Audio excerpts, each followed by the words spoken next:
성탄절이 다가오는 이 기간에 이 본문을 제가 이렇게 준비하고 있으니까 어떤 목사님께서 그러시더라고요. 너무 비장한 거 아니냐고.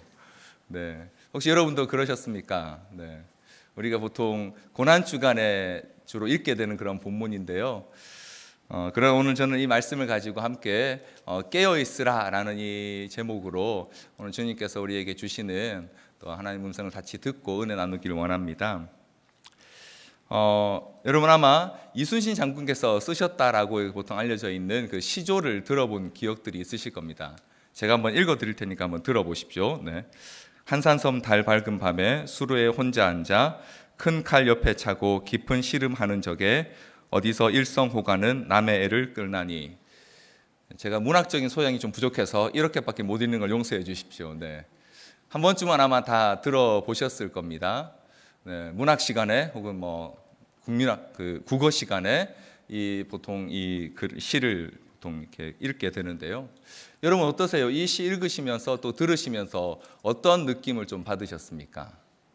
보통 이제 문학책 같은 데 보니까 이렇게 설명이 되어 있더라고요. 뭐 전쟁을 앞둔 장수의 비장함, 혹은 나라의 운명을 안타깝게 여기는 그 애국지사의 어떤 마음, 이런 걸 표현하고 있다라고 이렇게 보통 그렇게 설명을 해 놓았더라고요. 제가 한 이야기가 아니고요. 네, 그런 설명이 있더라고요. 여러분 혹시 오늘 우리 함께 읽은 이 본문 마태복음 26장에 나오는 예수님의 그 기도를 읽으시면서도 혹시 그런 느낌을 받으셨습니까? 예수님의 어떤 개인적인 비장함, 혹은 인간적인 고뇌, 혹은 예수님 마음에 있는 깊은 어떤 시름, 이런 걸 느끼셨나요? 만약 여러분께서, 저와 여러분이 오늘 예수님의 이 기도하시는 장면을 예수님의 개인적인 혹은 인간적인 고뇌로 읽고 있다면 우리는 굉장히 중요한 부분을 놓치게 됩니다. 마태복음, 마가복음, 누가복음 세 복음서에 동일하게 예수님께서 기도하셨던 이 장면들이 기록되어 있습니다.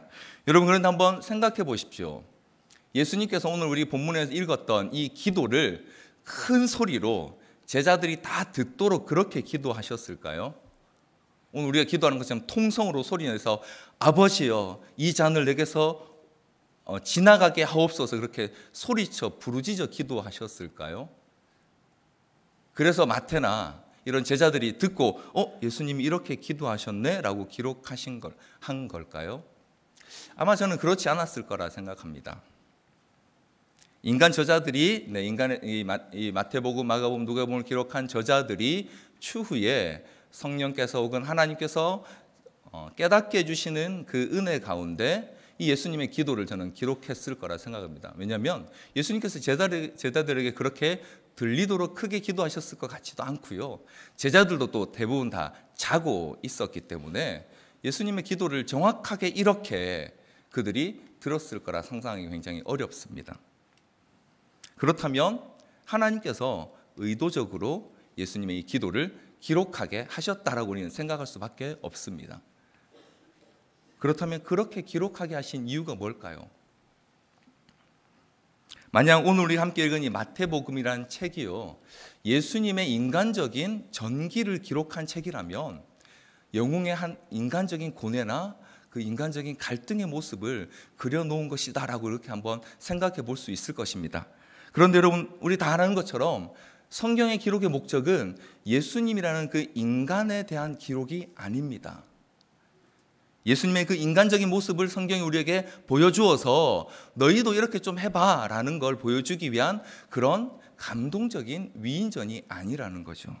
성경은 분명히 우리에게 그 기록 목적에 대해서 요한복음 20장 31절이 이렇게 말하고 있죠. 오직 이것을 기록함은 너희로 예수께서 하나님의 아들 그리스도이심을 믿게 하려 하며 또 너희로 믿고 그 이름을 힘입어 생명을 얻게 하려 함이다. 성경의 단 한 구절도, 단 한 부분도 이 목적에서 벗어나는 것은 없습니다. 단지 실수로 혹은 단지 어떤 인간적인 목적으로 기록된 것은 없다라는 것이죠. 왜 그렇습니까? 성경은 기록된 하나님의 말씀이기 때문에 그렇습니다. 그렇다면 오늘 예수님께서는, 또 하나님께서는 이 예수님의 마지막 기도의 장면을 통해서 우리에게 과연 무엇을 가르치고 싶어 하시는 것일까요? 저는 그 모든 것들이 오늘 제가 설교의 제목으로 써놓은 이 깨어 기도하라는 이 말 안에 있다고 생각합니다. 그래서 저는 오늘 두 가지 질문을 통해서 여러분과 함께 오늘 본문이 우리에게 보여주시는 하나님의 뜻을 함께 찾아나가 보기를 원합니다. 첫 번째 질문은 이렇습니다. 왜 우리가 깨어 기도해야 하는가? 오늘 함께 읽었던 본문 41절 말씀을 이 시간 우리 다시 함께 한번 같이 읽어보기 원합니다. 시작. 시험에 들지 않게 깨어 기도하라. 마음에는 원이로되 육신이 약하도다 하시고, 예수님께서 조금 떨어진 곳에 나아가서 기도하신 후에 왔더니 제자들이 이제 졸고 있는 겁니다. 자고 있는 거죠. 네. 그래서 제자들에게 시험에 들지 않게 깨어 기도하라라고 이렇게 권면하셨습니다. 왜 깨어 기도해야 되느냐? 네, 본문에 나오는 것처럼 너무 당연하지만 시험에 들지 않기 위해서 깨어 기도하라라고 예수님께서 말씀하셨습니다. 여기서 말하는 이 시험은요, 여러분, 영어로 테스트가 아니라 우리가 잘 알고 있는 temptation, 곧 유혹을 뜻합니다. 그래서 누가복음 22장 40절에 나오는 동일한 말씀을 누가복음은 유혹에 들지 않도록 기도하라라고 그렇게 기록하고 있습니다. 즉 그들을 넘어지게 하기 위해서, 혹은 제자들로 하여금 뭔가 어려움을 당하도록 하는 사건이나 문제가 다가오고 있다라는 것이죠. 그게 과연 무엇일까요? 우리 함께 읽지는 않았지만요, 마태복음 26장 31절부터 35절에서 예수님께서 마지막 그 저녁 식사 자리에서, 유월절 식사 자리에서 제자들에게 이렇게 두 가지를 예언하셨습니다. 첫 번째는 오늘 밤에 너희가 다 나를 버리고 도망갈 것이다. 그리고 두 번째로 나는 무슨 일이 있어도 절대 도망가지 않을 것입니다 라고 하는 베드로에게 내가 나를 3번 부인할 것이다 라고 예수님께서 그들에게 예언하셨습니다. 우리가 잘 알고 있는 것처럼 실제로 그대로 제자들이 행했습니다. 잡혀 죽을 것이다. 혹은 너희가 오늘 밤 나와 함께 끌려가서 매를 맞을 것이다. 아니면 심각한 어려움을 당할 것이다 라고 말씀하시지 않고요, 너희가 나를 버릴 것이다, 나를 부인할 것이다 라고 이렇게 말씀하시면서 시험에 들지 않도록 깨어 기도하라라고 말씀하셨습니다. 여기서 우리는 한 가지 중요한 사실을 한번 생각해 볼 수 있습니다. 시험이란, 유혹이란 우리의 육신의 문제가 아니라, 우리의 육신의 어떤 어려움의 문제가 아니라 우리의 믿음에 관한 문제라는 것입니다. 예수님의 기도는 어땠습니까, 여러분? 우리가 잘 아는 것처럼 예수님은 오늘 본문에 나오는 것처럼 3번이나 동일한 말씀으로 기도하셨다라고 말하고 있습니다. 그 내용의 핵심은 뭡니까? 나의 원대로 마시고 아버지의 뜻대로 하옵소서. 예수님께서 하나님 아버지께 이 잔을 내게서 옮겨달라고 그렇게 간곡히 3번이나 기도하셨다는 겁니다.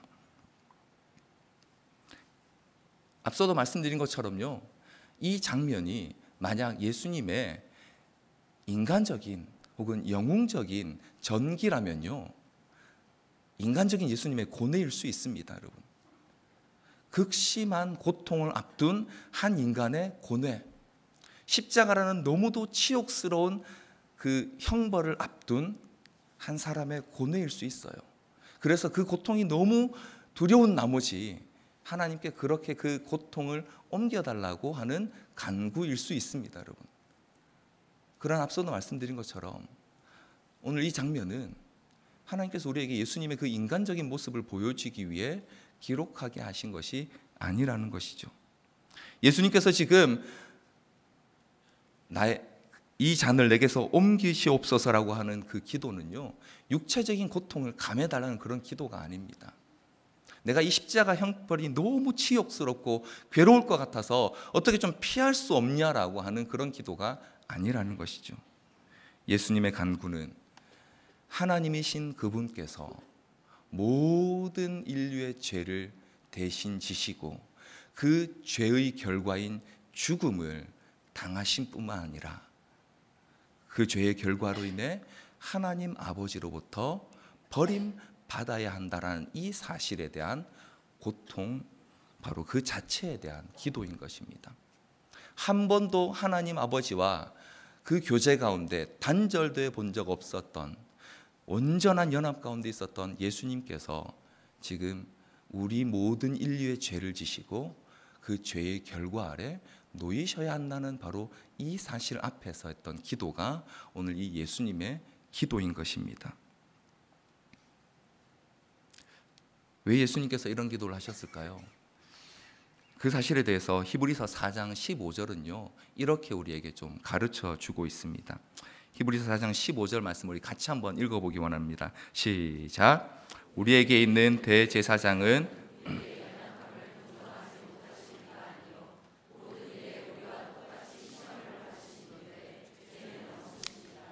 오늘 본문의 히브리서 4장 15절 말씀에 모든 일에 우리와 똑같이 시험을 받으셨다라고 말씀하고 있습니다. 이 시험도 오늘 본문에 나온 그 시험과 동일한 단어입니다.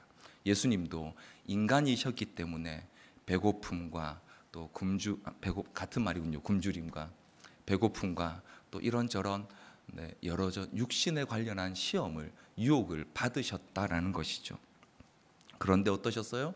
죄는 없으셨어요. 이 사실을 통해서 다시 한번 우리는 한번 확인하게 됩니다. 예수님께서도 지금 시험을 당하고 계세요. 유혹을 당하고 계세요. 하나님이시란 그 사실을 가지고 아버지 하나님의 뜻과 다르게 행할 수 있다라는 그 유혹을 예수님도 인간의 몸을 입고 계신 동안 받고 계신다는 것이죠.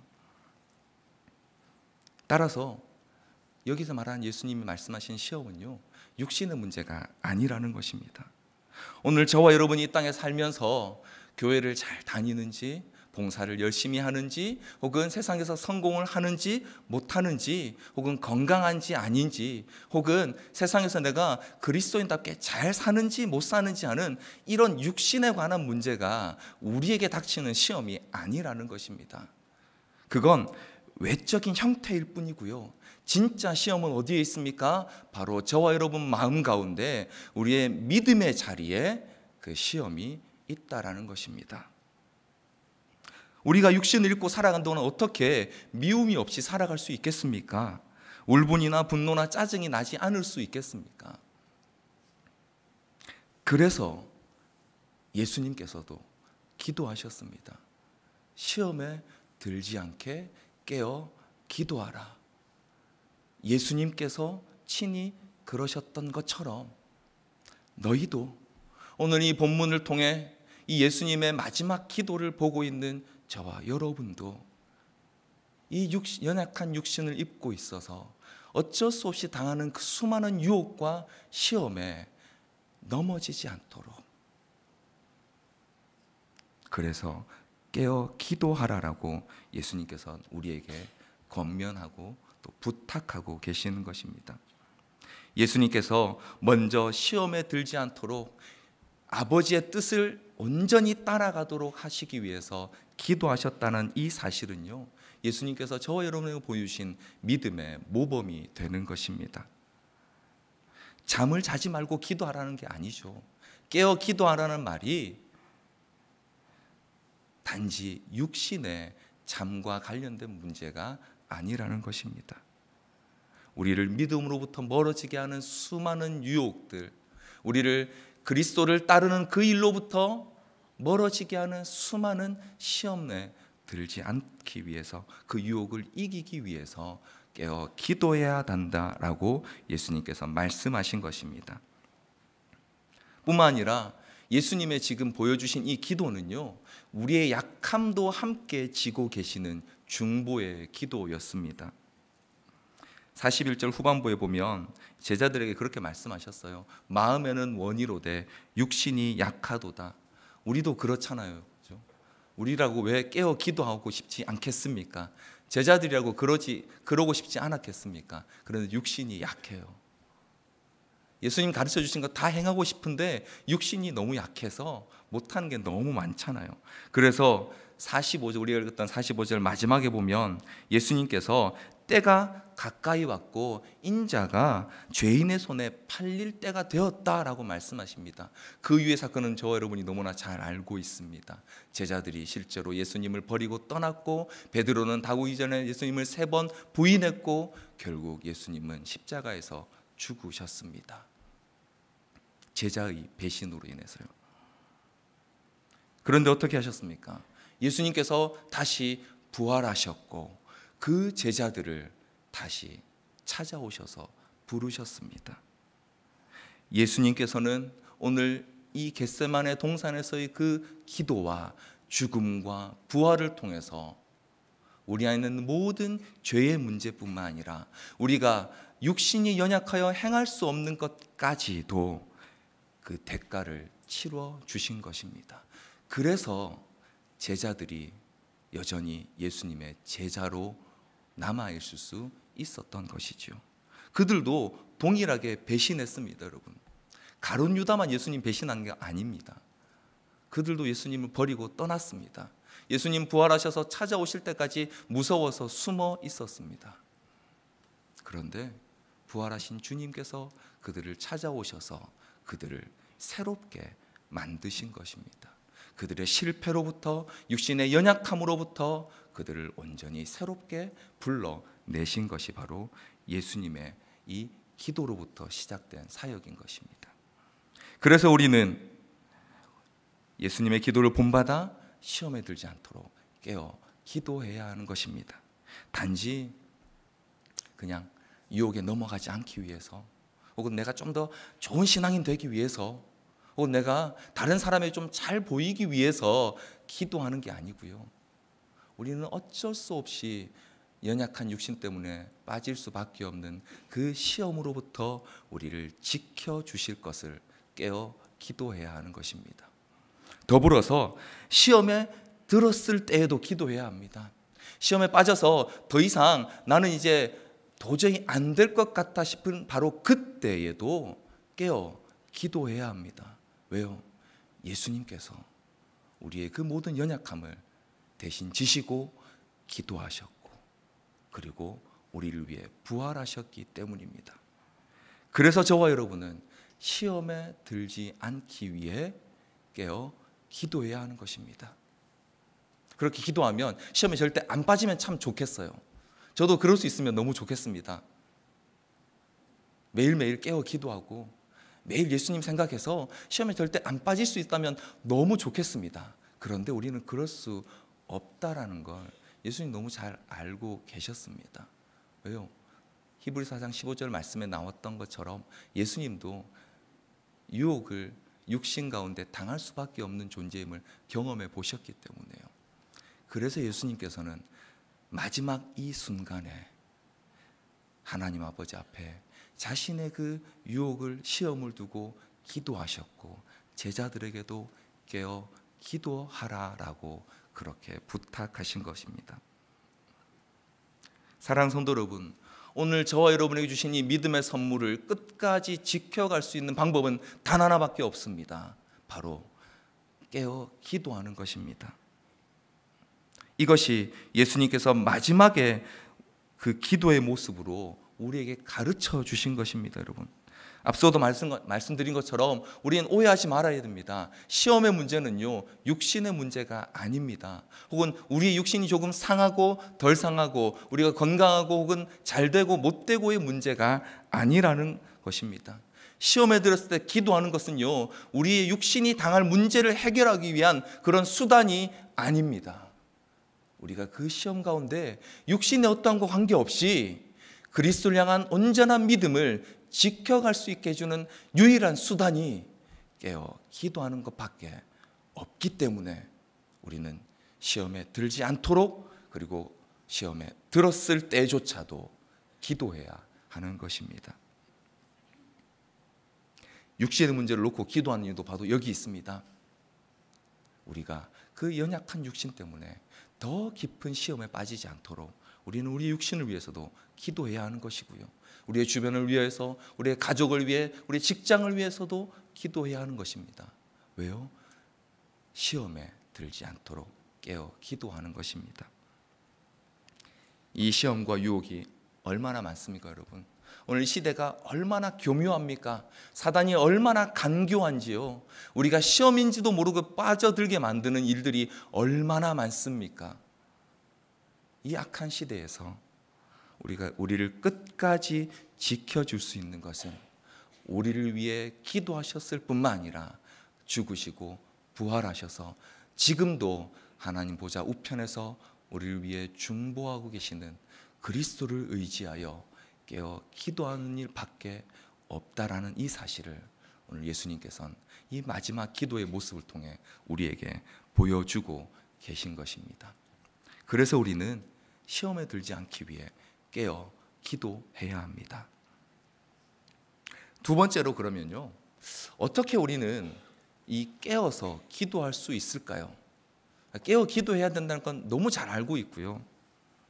여러분 혹시 데살로니가전서 5장 16절 18절 말씀 아시죠?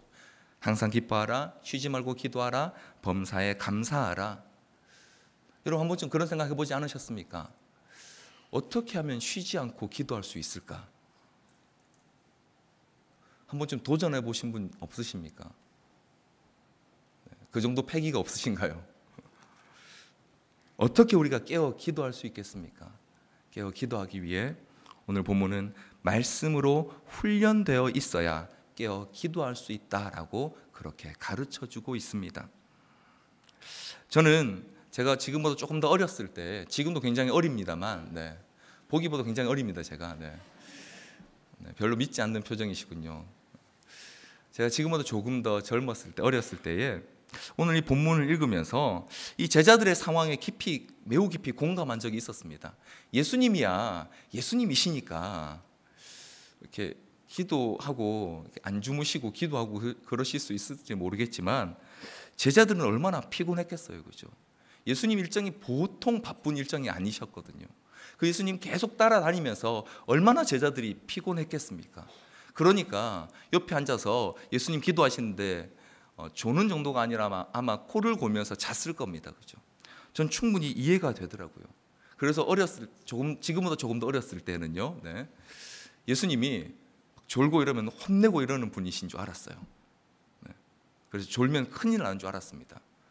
물론 그게 아닌 걸 알고 그 다음에 열심히 졸고 있습니다만, 오늘 본문에서 우리가 다 이미 생각하고 계시는 것처럼요, 예수님의 이 깨어 기도하라는 이 제자를 향한 권면은요, 자는 것을 기도하지 않고 자는 것을 지적하시는 것이 아닙니다. 한번 생각해 보십시오. 우리의 문제가 뭡니까, 여러분? 오늘 저와 여러분이 신앙생활하면서 가장 크게 겪게 되는 문제가 뭡니까? 시험에 자주 빠지는 것, 혹은 그로 인해서 자주 넘어지는 것도 문제지만, 우리가 시험에 빠지고도 혹은 유혹에 빠지고도요, 그게 유혹인지 내가 지금 시험에 빠져 있는지를 모를 때가 더 많다는 것이죠. 이게 지금 뭔지 잘 분간을 못할 때가 많다는 것이죠. 오늘 시대가 그렇습니다. 성경의 시대보다는 너무도 복잡해지고 너무도 많은 변수들이 있어서 이게 지금 해도 되는 건지 하면 안 되는 건지, 이거 하면 문제가 생기는 건지 아닌 건지를 잘 모르겠다는 거죠. 그래서 하다 보니까 어느 순간 그냥 나도 모르게 그렇게 가버려 있는 우리 자신을 발견할 때가 너무 많다는 거죠. 그리고 가보면 이게 뭔가 좀 문제가 있어요. 우리의 진짜 문제는 이 시험에 빠지고도 혹은 시험에 빠져드는지도 모를 때가 더 많다라는 것입니다. 왜 그렇게 됩니까? 왜 우리가 자꾸 그렇게 쉽게 이게 시험인지 혹은 유혹인지 분간하지 못하고 빠져들게 됩니까? 오늘 예수님의 기도를 통해서 본다면 우리가 아버지의 뜻을 잘 모르기 때문에 그렇다는 것입니다. 오늘 본문에 기록되어 있는 예수님의 기도의 핵심이 뭡니까? 우리 39절 말씀을 같이 한번 더 읽어보기 원합니다. 39절 같이 한번 읽겠습니다. 시작. 조금 더 나아가사 얼굴을 땅에 대시고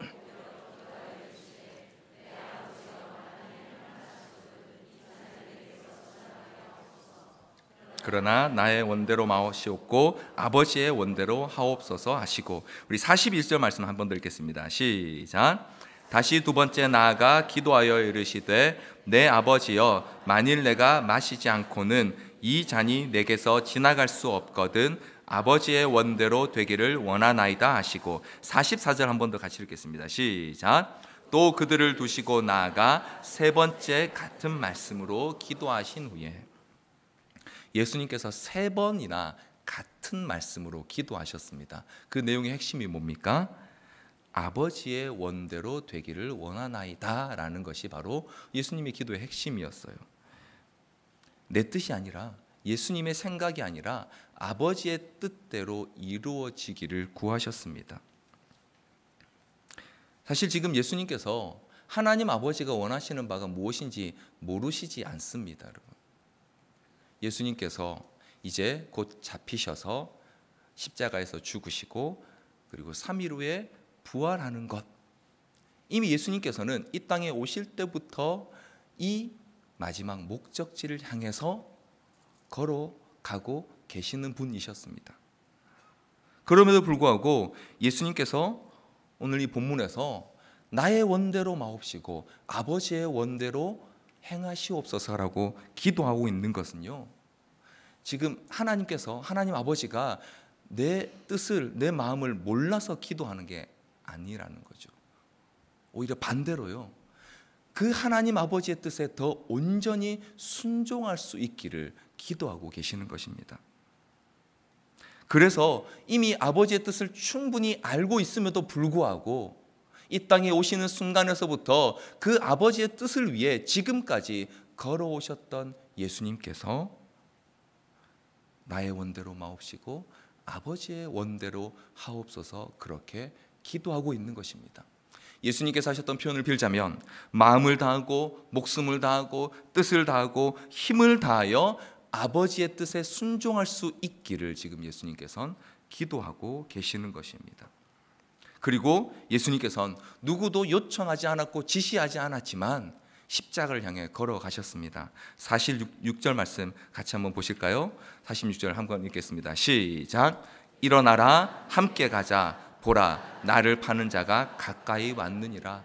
억지로 가지 않으셨어요. 예수님께서 오히려 적극적으로 자는 제자들 깨워서 더 자기를 잡으러 온 자들을 맞으러 가셨습니다. 어떻게 이렇게 하실 수 있었을까요? 어떻게 예수님은 이 위급한 상황에서도 그렇게 기도하고 순종할 수 있으셨을까요? 이미 예수님께서 아버지의 뜻을 알고 계셨기 때문입니다. 그런데 왜 기도하셨습니까?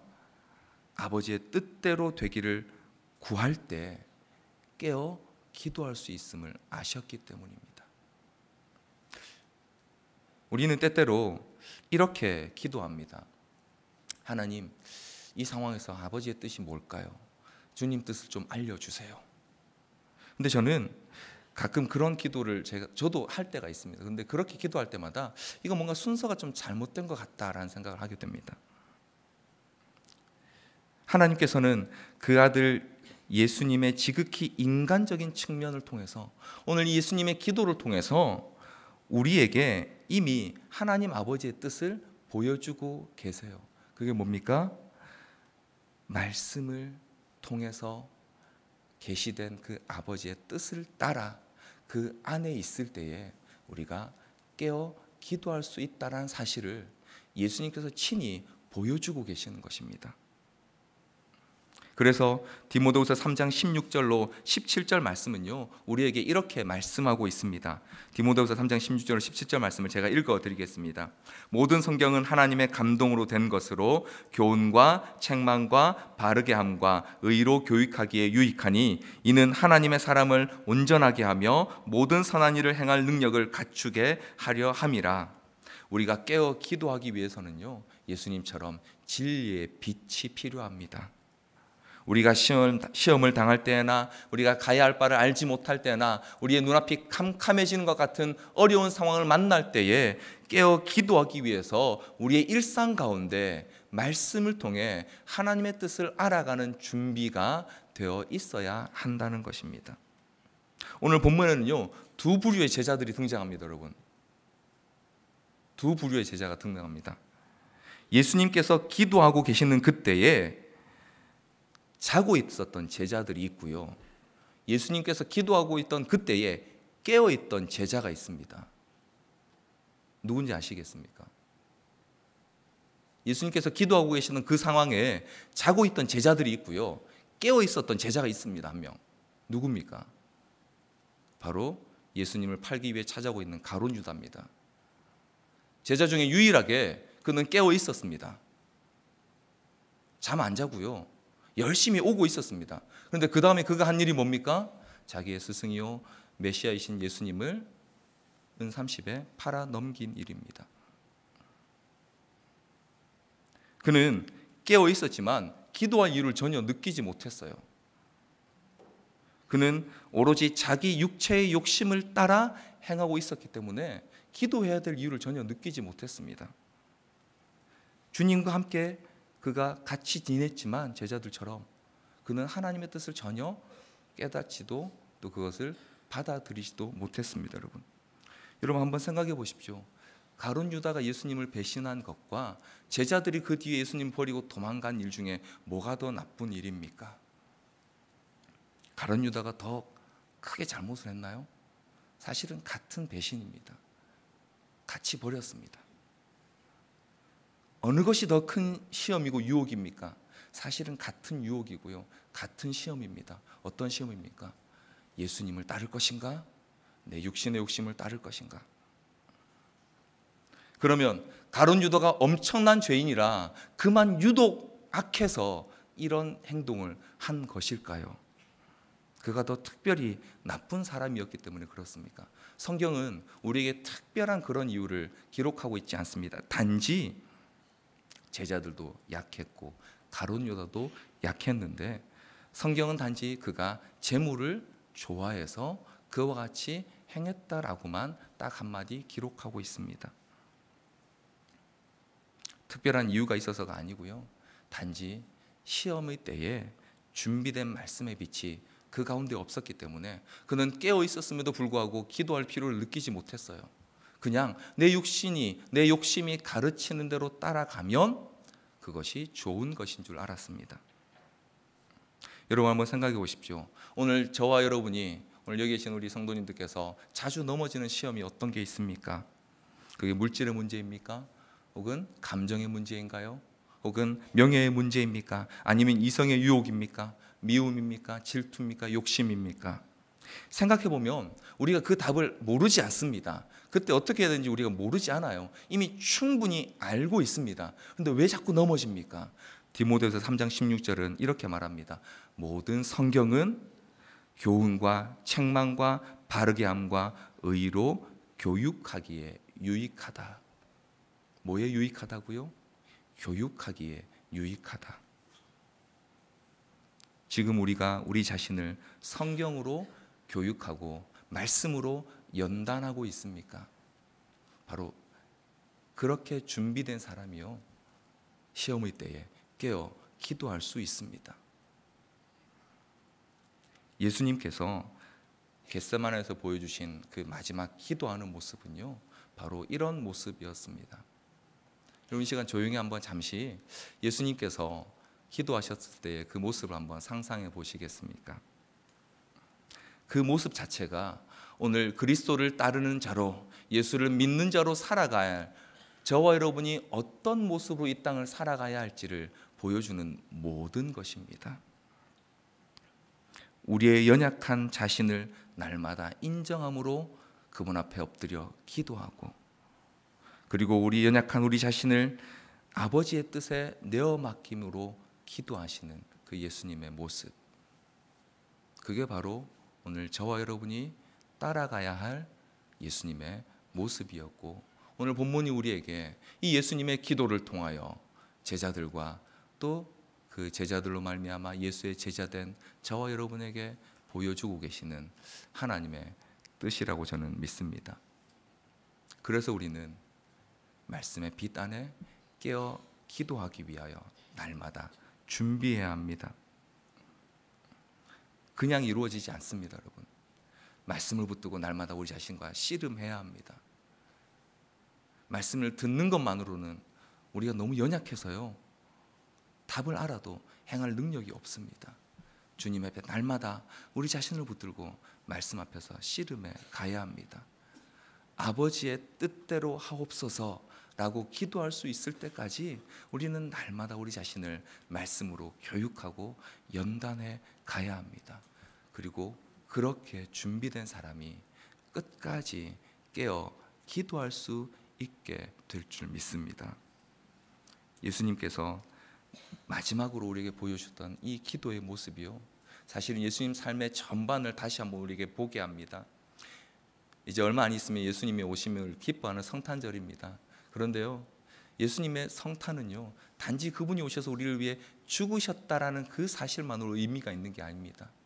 하나님이신 그분께서 피조물 밖에 되지 않는 연약한 우리의 모습을 입고 이 땅에 오셔서 우리의 모든 시험을 함께 겪으시고, 그리고 우리에게 그 마지막까지 어떻게 믿음으로 살아가야 할지를 보여주셨다는 놀라운 믿음의 모델을 보여주신 사건입니다. 그리고 그 모든 것들을 십자가에서 죽으시고 또 부활하심으로 완성해 주신 사건이 바로 예수님의 삶이요 사역인 것입니다, 여러분. 그러므로 우리는 날마다 주님의 제자가 되기 위하여, 그분을 따르기 위하여, 그분을 닮아가기 위하여 애쓰고 또 훈련해야 하는 것입니다, 여러분. 그 모든 내용들이 저는 오늘 이 예수님께서 제자들에게 하셨던 깨어 기도하라는 권면 안에 다 들어있다고 믿습니다. 사랑하는 성도 여러분, 저와 여러분은 예수님의 제자가 되겠다라고, 예수님을 닮아가겠다라고, 그래서 그 예수님 믿음으로 하나님의 자녀가 되기를 소원하고 결단한 자들입니다. 그렇다면 날마다 우리 자신을 쳐서 말씀 앞에 복종하며 엎드려지기를 훈련해야 하고, 그리고 그 말씀의 빛 안에서 깨어 기도하기를 힘써야 하는 사람들임을 믿으십니까? 그리고 예수님께서는요, 그렇게 할 수 있도록 먼저 우리에게 그 길을 보여주셨습니다. 이 길 가운데 우리 주님 닮아가기를 간절히 소원합니다. 그래서 언젠가 우리 주님 다시 만나는 그날 주님 앞에 부끄럽지 않은 자들로 발견되는 우리 모든 성도님들 되시기를 주님 이름으로 간절히 소원합니다.